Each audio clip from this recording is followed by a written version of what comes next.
Dog, use promo code alarm. They'll match you up to $100. I have a cup for Cooper Cup, I guess. Make sure when you're at the Cheesecake Factory, instead of paying a tip, just write alarm in there. I'm like MacGyver with running back rooms. Yeah, that's pretty true. That's true, and yeah, that's true. Okay, I'm getting word. You might get Joe Burrow in here.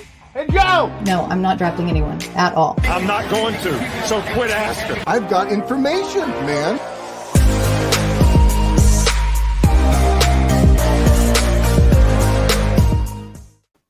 Ladies and gentlemen, it's a little bit of a late start, but we are live and in living color. It is Lightning Round, of course, powered by Fantasy Alarm. I am Kevin Tompkins. To my right on the screen, Britt Flynn. To the lower part of your screen, Mr. Andrew Cooper, the freshly married Andrew Cooper, who will be leaving us for numerous weeks while he goes in backpacks with a bunch of Sherpas around the European countryside. Brett and Coop, I'm sorry, Mr. Cool, how you doing? Married now, dude. Can't have any fun. So this is why I have fun now. You see it right here? What's that? That's bullshit. Sellers and I had more fun after we got married than we did before we were married. So, well, if I was married to Sellers, it would be a lot of fun. I'm just kidding. Britt's Kate, my new wife, the beautiful Kate Rose Cooper. She kept her name. She did a little Rose Cooper as the last name. I kept that's beautiful. My own last name. Yeah, it's nice. I almost went Rose Cooper. I thought about it, dude. Andy Rose Cooper, what's up? But nah, I decided to keep it Andy Cooper. The way we've had it Coop this whole time, dude. Mr. Scampers in the house. What up, dude? Yeah. So yeah, I feel the same, except I have this thing on my hand, but I'm getting used to it. There you go. It's a beautiful thing. But Britt, the reason we are late, Britt was on fire, like almost literally on fire. Almost literally. So I like to take a little nap. Especially I've just been very tired and had a couple of, chiropractic adjustments and some things going on. And so I was like, I'm going to take a nap before I get on the stream. So my sweet husband, love you, Chris Sellers. I didn't wake up for my alarm because I'm the worst waking up from tiny naps. Cooped by a rose. That is the hashtag. Oh my God, Scampers. That is one. Was that not the official wedding hashtag? She had some. So we actually, our first song was to Kiss by a Rose, obviously. But she had some like long Instagram hashtag that was like Coop got the final rose or something like that. Because it's a Bachelor reference. Yeah. I'm not on those Instagram streets. You know what I mean? Yeah. No. Anyway, sorry, Brett. No. Combing around the Reddit streets. Y'all are good. So obviously didn't wake up with my alarm, was laying on the couch and woke up and Sellers was like, I said, why didn't you wake me up? What happened? And he goes, well, I just thought you needed to sleep more. And I said, no, I needed to get ready for this podcast. So I put my house shoes on and I bumped this extension cord. It apparently was a little bit compromised with whatever we had. It sparked and caught on fire. I stomped the fire out in the carpet, and that alone was alarming enough. And then I was like, okay, everything's good. Like nothing else is on fire. And then the power went out about 10 minutes later. And I was like, oh my God, do we have an electrical fire like within the walls? I had Sellers. I was like, please call the fire department. Call them and see if we need to call them and get like our house checked, whatever. And his response, classic Sellers, what do you want me to call? 1-800 fire department? What's happening? And I was like, no, just call our local fire department that causes the dogs to go off when the sirens go by. They're literally down the street. Just call them and ask them. Apparently, the power had gone out in this entire block of town. So it was not us that caused it, nor anything wrong with our house.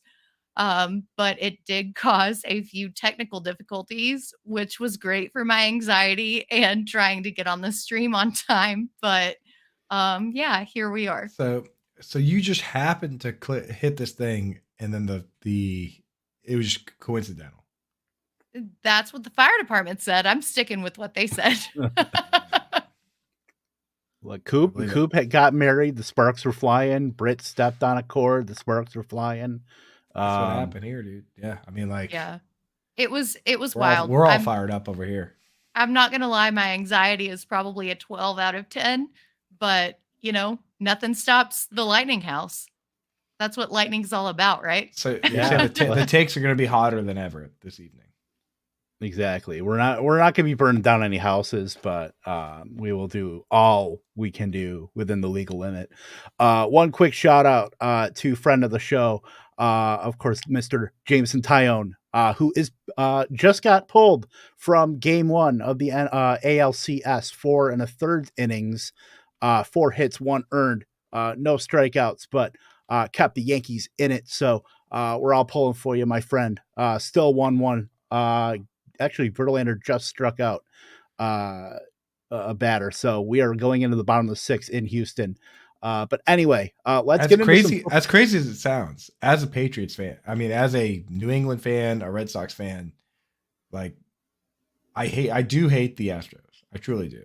I dislike them. And the Yankees. Strongly. I do hate the Yankees, but the fact that I've now met Jameson Tyone on this show, between the two of them, at least the Yankees aren't like admitted cheaters. You know what I mean? So for this one game, while the score is 1-1 and Tyone gets a bit of credit, I will root for the Yankees this one time. Wow. I told Kevin I've hated the Astros since the Dodgers World Series, where they just absolutely cheated and they are garbage and should have their ring taken away. But that's a story for a different time. You want me to give you another reason? Ani Coopy, monster Dodgers fan. There you go. If I needed another reason to love Auntie Coopy, Unless you need another let's reason. Go. Big Dodgers fan. Big time. Just rack up the reasons. I mean, we are and Mr. Scampers, big time Dodger fan too. So there you go.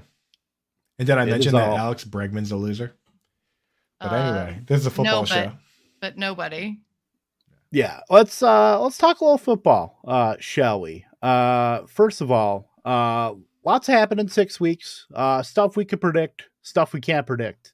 I'll ask one of you. Also, hi Wendy, in the chat. Love Wendy. Hi everybody in the chat. We certainly appreciate every single one of you. JL, Albert, Chris Sellers, of course, Mr. Scampers, of course, in here every week, along with pretty much everybody else that we see here.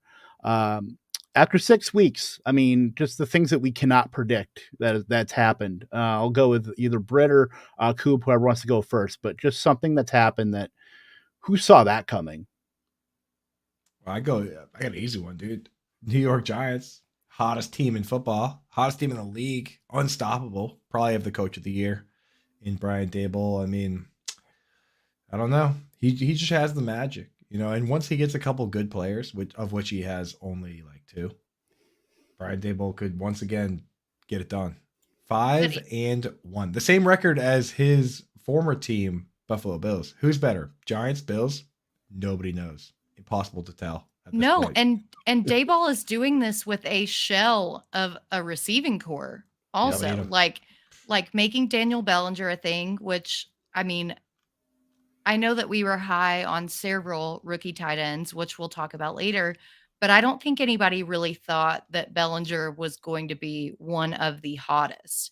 And then you factor in that Sterling Shepard got hurt, that Kenny Golladay is a complete non-factor, and then Darius Slayton and Kadarius Stoney have been non-factors. Like, he's doing this with like Devin Sills. I mean, just all kinds of craziness. And their defense, they lost Kayvon Thibodeau for the first few weeks.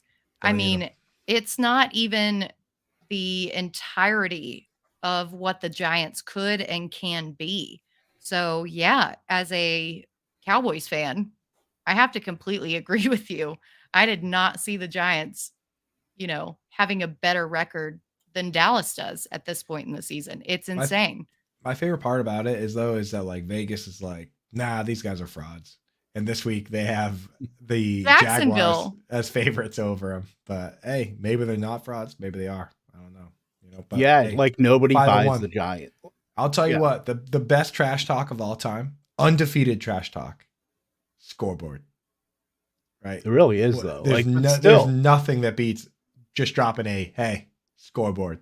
Like that, you can't beat it, dude. So when you're 5-1, dude, Giants fans out there, I encourage you, take a quick lap around and drop a scoreboard on everybody before you get crushed by the Jaguars this weekend. Because it's fun to be 5-1, right? So enjoy it. Right. Yeah, like nobody buys the Giants, but yet they still keep winning, which is just a complete microcosm of just encapsulation of 2022, like in itself. Like fantasy scoring is down across the board. Some people will have you believe 22% without any visualization on that, but the actual percentage is about 10 to 11%. Which is, I'm not going to go into that whole hornet's nest, but still, the Giants are just absolutely wild with what they're doing, with who they're doing it with. Like, we know Saquon Barkley's a stud. Daniel Jones has to throw to, Kroger, grocery baggers, and Wan'Dale Robinson, and excuse the me, security guard, Daniel Bellinger. Don't take a dump on Wan'Dale. Put some respect on. Put some respect on his name. His name's Wan'Dale Hogginson. Absolute hog, dude. Probably his brother is TJ Hogginson. Probably had the best 15 snap game that anyone's had all season. I mean, because Dayball wanted put some respect on OJ Howard's name. Ooh, that's true, dude. Well, but Dayball, OJ Hogwarts. Oh my god! Rest in peace, Hagrid. Had an absolute monster 6 route run game to start the season with 2 touchdowns. So. But I mean, we knew that Wan'Dale was going to be a thing because we were hearing the beat reporters saying that Brian Daboll literally loved him and wanted to put him everywhere over the field. He just got hurt a little bit and wasn't able to play. I think that this past week he was on a snap count, but he made the damn most with those snaps that he got. And I think that this is a sign of things to come. I think Wan'Dale is going to be an incredibly valuable asset for the Giants going forward. And as someone who drafted him on a joint owned team, which Howard Bender said I am not a fan of, and I was like, no, I'm going to take Wan'Dale. I'm kind of stoked that this is finally coming to fruition. You love to see it. It's happening. It's happening. It's the Michael Scott get like cue that. Not as good a waiver ad as Tyquan Thornton, but second best. Probably. Yeah, which by the way, Coop, we're gonna get him for like $179, I think. 179 million is what he's worth. Yeah, exactly. And I remember on draft night you were so mad. You were so mad. I was like, who is this dude? Yeah. I was also pretty drunk. So you have to factor that in. That is always factored in. For me, it seems like it's a take I keep rolling back to, and a joke I keep rolling back to every week. The Atlanta Service Academy, run by the ghost of Paul Johnson, who wants to apparently run the next step as the triple option in Atlanta. Look, with all these weapons, Drake London, Kyle Pitts, you would have thought that maybe Desmond Ridder would have gotten in by now to be able to at least see if Desmond Ridder can be a thing in this league. And right now, almost to the detriment, like Jacob Sanderson put out a really good tweet about the Atlanta Falcons and how, he didn't explicitly say Atlanta Falcons are sabotaging like their franchise by winning right now or by at least being competitive, but you can make an allusion to that, just the fact that what does Marcus Mariota do for this team besides lower their draft stock to be able to improve their team all around? I'm telling you, take away snaps from Algier. I'm telling you guys, dude, get all hung up on rookie fever. We had Dio Ledbetter on the FYF morning show, and he said they are fully committed to attempting the Marcus Mariota reclamation project. They are on board to the point where they only took Ridder because he was there in the 3rd round. So, the beat writers there, the guys close to the team, they seem to be fully on board with Marcus Mariota. The Cutting off your nose to spite your face. The NFC Player of the Week, Marcus Mariota, might I add. Like, I've been NFC Player of the Week. That's like, might as well talk about Pro Bowls. You, Geno Smith, Marcus Mariota, all megastars in my book. I mean, who hasn't thrown for 280 and 3 touchdowns and then ran one? And a rushing touchdown. That. And a rushing touchdown. Do not sell the man short. Desmond Ridder, honestly, he has to spend his time mixing the Gatorade, I believe, for this team, while Marcus Mariota is keeping every game to within 1 score and winning half of them. So there you go. See, I just don't necessarily attribute that to Mariota. I attribute that to the teams that we thought were going to be good just aren't that great. I mean, we saw Tampa Bay just get clobbered by Britt, Pittsburgh. Next thing you're going to tell me that the Giants aren't that good because the Packers aren't that good. That can't be right. That can't be right. I mean, Dallas beat the Giants, so you know where they stand with me. But I really do think that Ridder, especially for fantasy purposes, offers a much higher ceiling for those weapons, those skill position weapons that we need from the Falcons. I'm happy for him. They're winning. They're doing great, sweetie. Insert that meme. Doing great, sweetie. But I don't think that Mariota is the answer long term. Yeah, and the thing is, they don't give a shit about fantasy, and so I mean, why would they? But they have made it clear. Yeah, and the thing is, it's not even you guys don't think Marcus Mariota is Kurt Warner? No, he's Fran like Tarkenton. No, he's like Rick Meyer. He's like Dave Craig. I'm throwing out old Seattle Seahawks. Threw up some numbers though. Well, in like 1982. Let the record show. Dave Craig. He's got some attempts records. He's up there. Here's what I can say. When Michael Pruitt, who just came off the practice squad, gets the touchdown and the end zone look over Kyle Pitts, I mean, it's not only Mariota, but it's the coaching. It's just the entire offensive scheme that has a little bug in it. And I cannot be fully on board with these random people getting touchdowns. It's like Tyler Huntley 2 weeks ago. Whatever they're doing with their offense, they're getting away with it because they're putting these no names in who opposing defenses haven't schemed for. And we keep letting them get away with it. And guess how many routes really Michael do. Pruitt?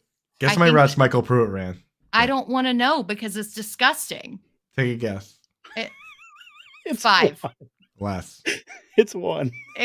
Exactly. And that's what I'm saying. They keep throwing these people in here. Well, what if he's the most efficient tight end that there's ever been? What do the Falcons know about efficiency? Look at their running backs. What if he's the best? What if he's the best tight end since Mike Vrabel? It's a little early for Christmas, but what if ifs and buts were candies and nuts? I don't care if he's the best tight end since like Joseph Fourier. Just every reception is a touchdown. Yeah, that's the Michael Pruitt. Like the peak Michael Pruitt is like peak Joseph Fourier. Michael Pruitt, you can chalk that one up as the same thing as like when they do like a tackle eligible touchdown. Pretty much, yeah. It's the same thing. So I wouldn't worry about it. It's Arthur Smith. He's our enemy now. I can't wait till Felipe Frank scores a touchdown next week. You're right, Britt. As fantasy analysts, we don't like players. We don't like guys like that. We want coaches that use the same guys every single snap.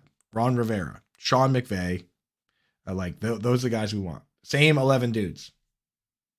They use 10 if they could.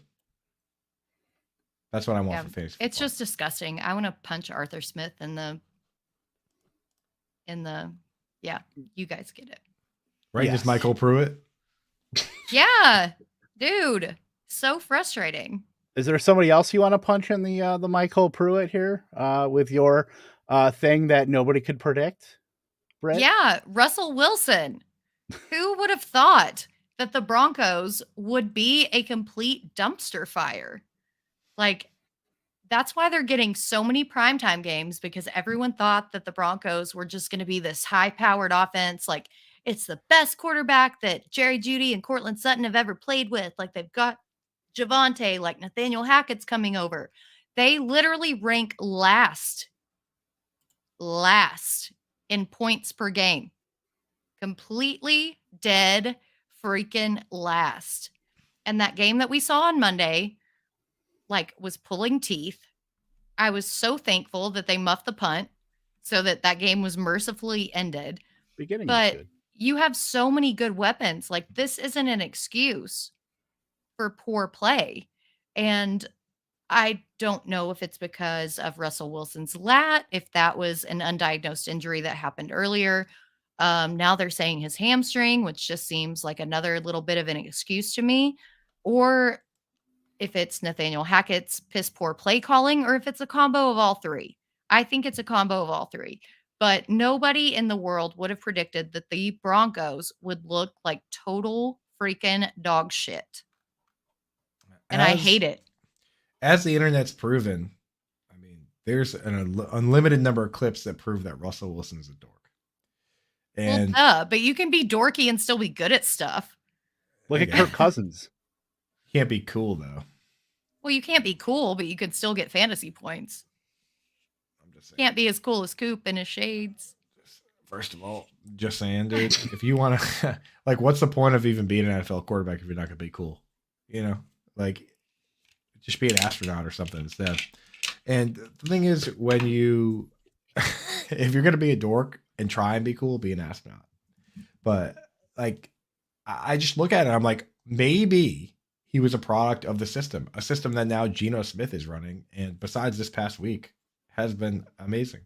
You know, sometimes that happens. It's the way of the world. So We'll have to see if he can bounce back, but it would be really interesting and painful for our friend Linda Godfrey if they, you know, spent all that money on what amounts to a system quarterback. Yep, 100%.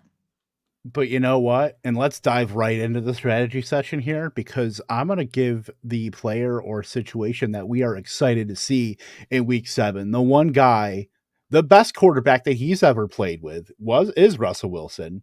And we saw that. Greg Dulcich.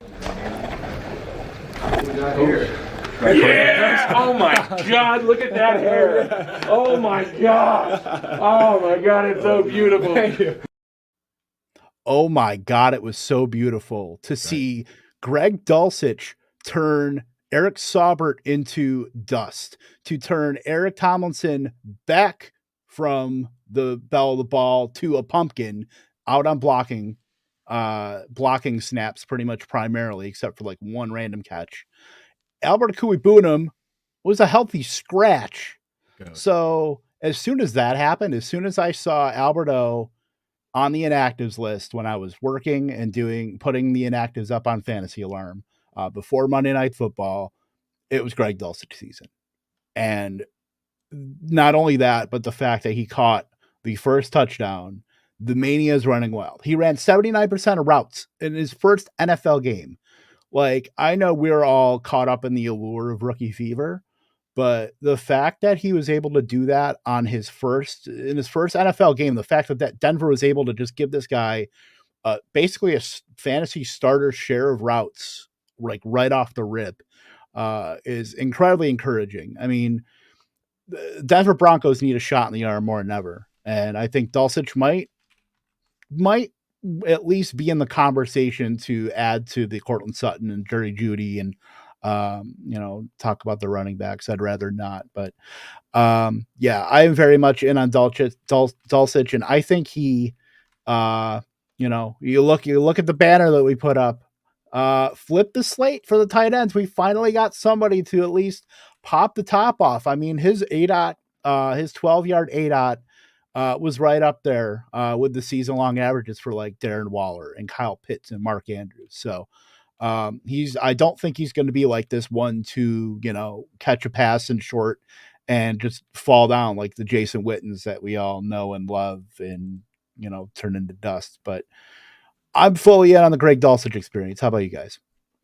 Yeah, sorry, Coop. I've got some stuff to say I about Dulcich. I actually just said everything I need to say. Bet on it. So I love Dulcich. coming out of UCLA. You know, Chip Kelly really loves to utilize his tight ends, but it was how Dulcich just kind of ended up being even better than the wide receivers in that system. He had 17.3 yards per catch. He had over 700 yards on 42 catches in only 11 games. Like, I knew that this guy was going to be special. I knew as soon as they traded away Noah Fant that Albert O was not going to be the answer, because as an SEC fan, I've watched Albert O at Missouri. He's not that explosive, long A-dot tight end. And so when they drafted Dulcich, I've just been waiting and biding my time. And I knew that this was eventually going to happen. And it was funny. Sellers came home and he was building lineups. And I popped into the office and I was like, hey, bro, Dulcich, $200.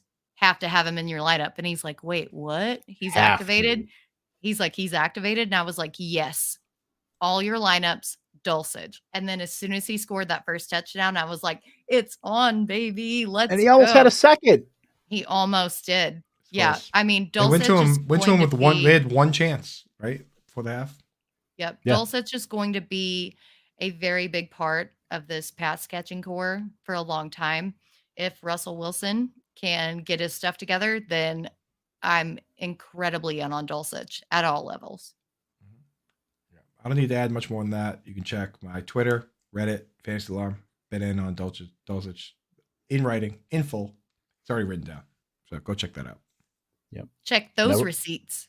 Never Yeah. blocked a Good luck- day in good his luck damn finding- life either, and he didn't in week 6. Yeah, good luck. Yeah. Search the last time I tweeted the name Albert Akwe-Bunam and Greg Dulcich in a tweet together and see what that looks like. See what that looks like. Suck So- on that for a while. Whoever wants to go next, your player situation you're excited for. Yeah, we're excited to see, dude. I mean, like, it's hard as a Patriots fan. It's hard not to be excited to see another good matchup for Bailey Zappi, just to keep the hype going. Because, like, on one hand, like every show I do, the morning show with Mr. JL in the chat, like, I keep the hype rolling for Bailey Zappi. Like, because you never know. You really don't. You know, I mean, like, there's a lot of 3rd and 4th round pick quarterbacks. There's best quarterback all time, 6th round pick. But, you know, like Dak Prescott's 3rd round pick. He was 4th. 4th round pick. Yeah, like just like Bailey Zappi. Probably, you know, not as good as Bailey Zappi, but still a 4th round pick. Shut it. So, Shut you it. know, you never know what you're going to get with these guys. And, you know, he gets another good matchup. So I'm excited to see what he could do. If he can, it'd be nice to see him really pile one on. I know 29-0 versus the Lions.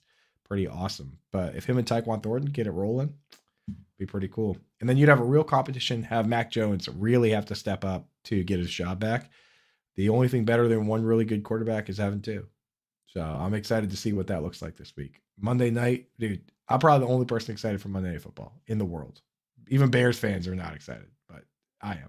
Well, if you guys read my hot takes article over on Fantasy Alarm, you know, these are the spiciest of spicy takes, but I wrote this week that I think that Zappi should start over Mac Jones, because it seemed so far this season that Mac Jones has been more of a game manager, that the Patriots offense doesn't really have any kind of identity.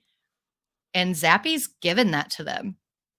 And it's pretty damn exciting to see what he's brought to this table. So I'm 100% on board with you, Coop. Yeah, if you want to, so Mr. Scamper says Bailey or Dakota to start a franchise. If you want to use Dak's real name, it's actually not Dakota. It's Rain.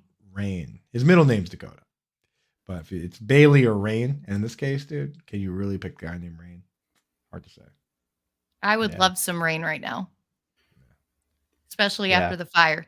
But if you had to pick the best name, it's Cooper Rush. I guarantee you, Aaron Don't Rodgers you has gotten some freaking dare. ayahuasca from Right. either a Bailey or Dakota in his life. I will question, almost dude. guarantee it. Almost exclusively from Bailey's and Dakota's, I would imagine. You would think. I mean, yeah. And I'll just sneak these questions in real quick. Just traded away Stevenson and Pickens for Mike Evans. W or L for me. I'd say it's about even, honestly. yeah. I mean, if you need the wide receivers, like, I'm fine with Evans and kind of because Damian Harris is going to be back. Like, and Right. I don't think he's going away. So, I mean, I think, Stevenson's going to be probably more of the where we saw the Javonte Melvin Gordon split before Javonte got hurt. So I think it's a W if you needed the receiver. I'm always in on trading out expiring assets. If you can trade, so Stevenson, if you think that Damon Harris is going to come back, trade him. If you think Eli Mitchell is going to come back, trade Jeff Wilson.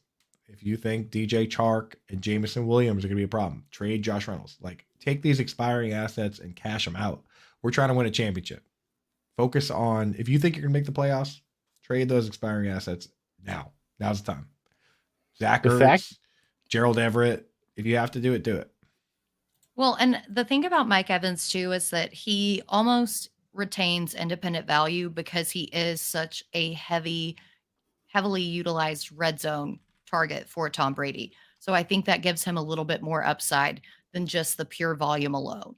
So in that situation, I like Mike Evans. So the other thing I like about Mike Evans is that he's big and strong and awesome at football. Yeah, he played for Texas A&M and completely obliterated our secondary for years and years and years when I was in school. So yeah, I can say that firsthand. So you've seen it. You see what I'm talking about. Seen it. And he's once again on pace, even missing a game due to an unjustified suspension. I guess leaving the bench to scrap with people is justified, but still, he's on pace for 1,000 yards. Counter Rain Dakota or Bailey Michael. Can I throw a third one into the name? Axel Bryan. Axel, dude, a little Axel Hoyer. Is that Axel Hoyer, dude? It is, yeah. All right. Come on. I mean, that's a trio. I will just say that Dak played, the entire 4 years at Mississippi State. He actually won them some games that they should not have won in a terrible program in the arguably toughest division in college football or conference in college football. Was that the Leaders or the Legends Conference? Stop it. I'm just saying. By the way, you scampers, you know better than to ask this. You know better. How dare you? No tender buns tonight. The fact that I know cat treats is no tuna.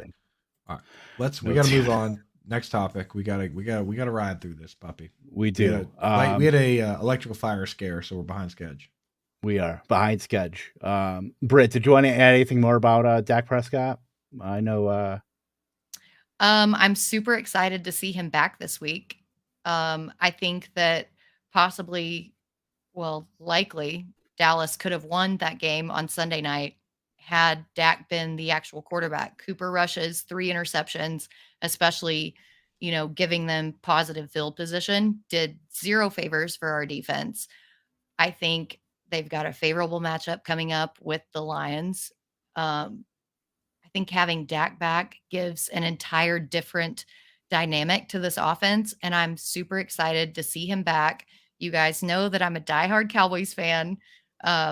I'm not aboard the Cooper Rush train. I think that Cooper Rush has done a great job being a game manager, but Dak is the guy who can actually take charge and lead those fourth quarter comebacks, really change the outcome of the game. And I'm super stoked to see him back in the lineup. Definitely all for it. By the way, slight update. We did get Coop. We did get Tyquan Thornton for $170 something. Let's go, dude. Fire it up. But the one that we get with Jacob, I think I bid like 220 something. We didn't get him. People be going crazy with their fab. Someone went hard on T Squared. Can't take it with you. That's true. TT. I'm gonna call him TT Turbo. I do like that. The little Audi. Fastest kid ever. Yeah. You got it, dude. All right. So a player situation that we're nervous about in week 7. Coop. I'm nervous for Rashad Bateman just because the situation is perfect for this guy. He got hurt, which is what it is, but he didn't look amazing before he got hurt. So I'm a little nervous because when guys get hurt, they come back. That makes that if he doesn't play well, that makes for a very long season for fantasy gamers if you put him back in there. Like with DJ Moore, at least now we have a sample size where we know to not have him in our lineup. Like DJ Moore could bring Rashad Bateman could bring great pain upon us by coming back and not playing well. So I'm pretty nervous to see if he's actually good or not. But I think he is. Let's see how he does with the injury. Yeah, he's been a matchup winner several weeks, but a lot of that has been very touchdown dependent. And then you factor in that foot injury that he's dealing with. I mean, I'm totally on board with that. As somebody who has a lot of Rashad Bateman in their lineups. They're gonna not like the whole signing Deshaun Jackson thing. Annoying. That's worrying. Like, if they thought enough to sign Deshaun freaking Jackson, right? Like, what is happening? That sounds like something Green Bay. How big of a would do. loser is Will Fuller? Yeah, exactly. That's what I was gonna just say as well too. Is the Will Fuller experiment might be cooked. Well, I think we've talked about this before. Like, he's kind of associated with that same guy who has constantly been in that 6 degrees of separation with players who have gotten PED suspensions. And I think that people are just very wary of signing him because he's still been working with that same trainer. And so, why take a chance on a guy who might possibly get popped for a PED? And that finger injury was pretty gnarly too. It was disgusting. It was disgusting. I'm waiting for the second half of this from Wendy because we saw it the first time before. For the Melvin Gordon. Yeah. only mildly anti-Semitic player, Deshaun Jackson. Yeah. Yeah. That's anyway, I don't know. Why? They already have Isaiah Likely and Mark Andrews. Right. I'm Scampers. gonna choose to ignore that. Cut it out. Scampers is on one tonight. Scampers getting feisty tonight, dude. I like that. This must be I took away the tender vittles. I mean, things happen. Cats get unruly. Scamper's got the zoomies going this evening. He's got the zoomie. Yeah, dude. Just Fell wait off till the 3 windowsill. Yeah, no shit. Fell off the windowsill. All right. One player situation I'm nervous about in week 7 is the Bengals. The fact that they could get caught up in that cone of influence, that big vortex that is the Atlanta Falcons. I mean, we know the Falcons are slow paced.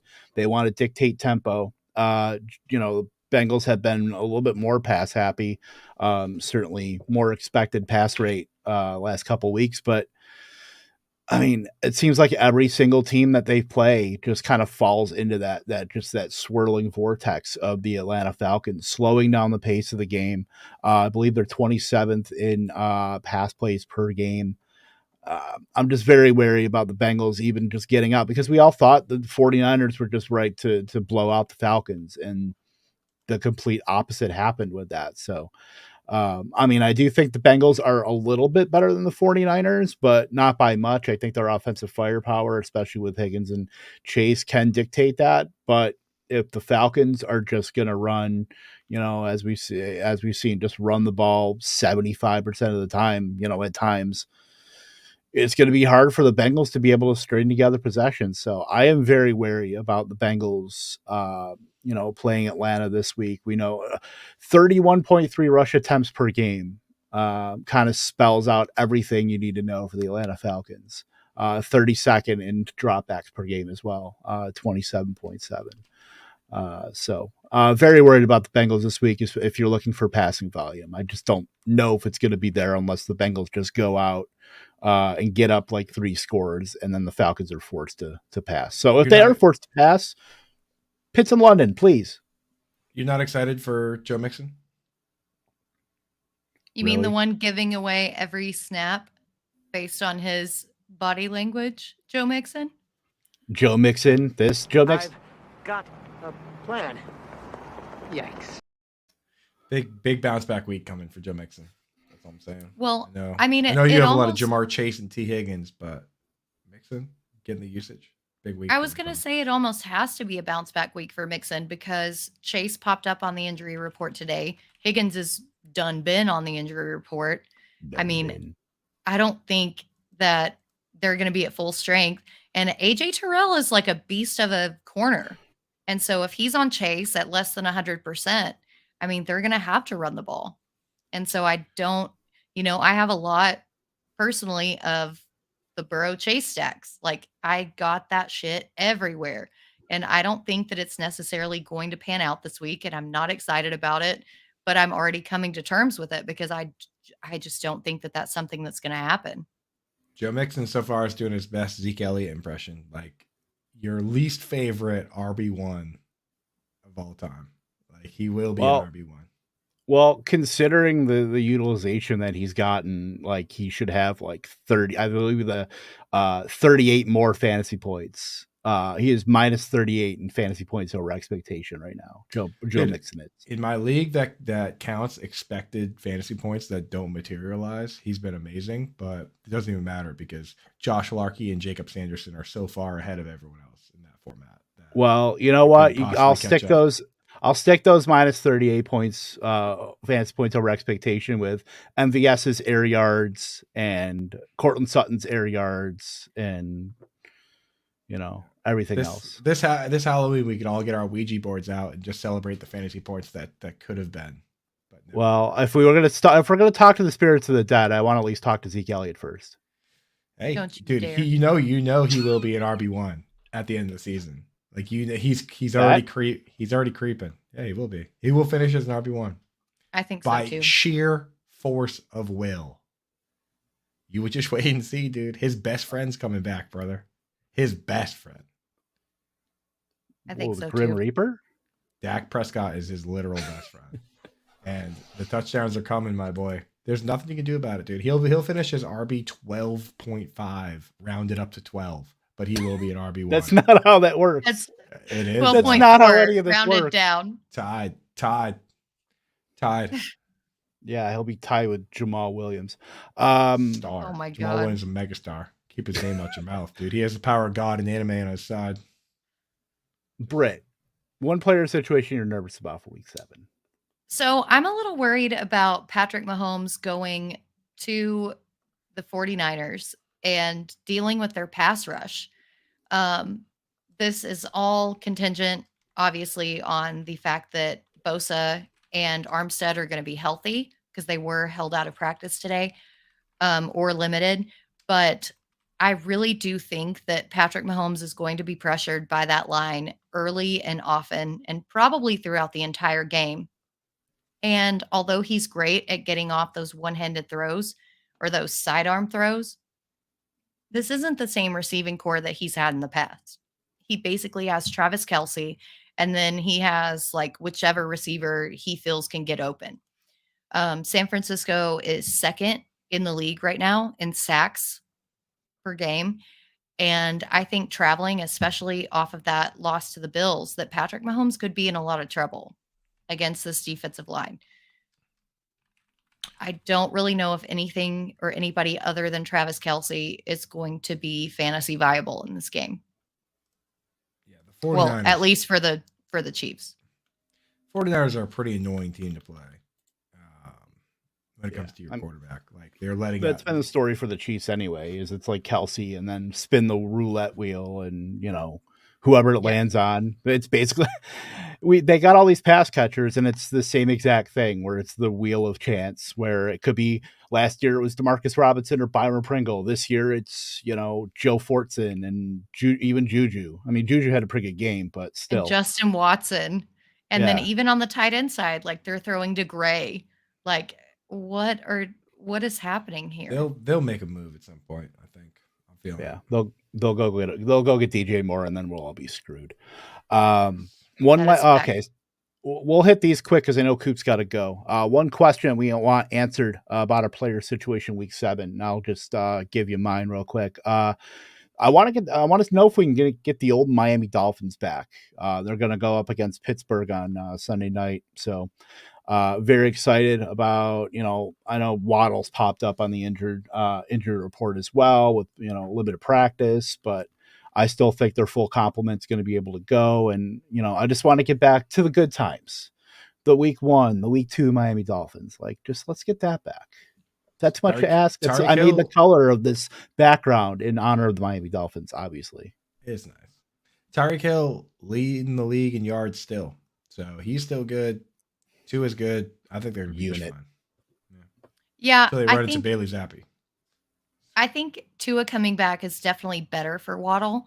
I wrote about it on Fantasy Alarm after Tua got hurt, that the West Coast style of offense that they run, even with Teddy Bridgewater, is highly based on the yards after catch. And that's where Tyreek Hill thrives. Now for Gesicki and Waddle, not so much. So I definitely am interested to see if they can get back to that high producing, high octane fantasy production. For sure. Coop, what about you? One question you want answered. One of the best wide receivers in the entire league coming back this week for his first game, and he's coming off suspension, so it's not like he's hurt or anything. It's going to be a brand new offense. He adds an element that they didn't have before. DeAndre Hopkins is back. So interested to see what happens with this offense, if Zach Ertz is still getting the red zone, end zone targets. And just keep in mind that if it does look ugly for Zach Ertz now, it only gets worse when Marquise Brown gets back. So just brand new offense we're looking at. We have to take a step back and assess who does what. For sure. And Britt, what about you?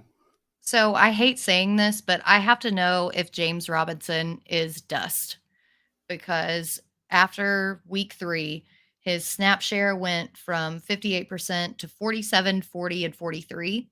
His yards per attempt has gone in the toilet. Travis Etienne is definitely making an emergence and making a push to be that RB1 in Jacksonville's offense.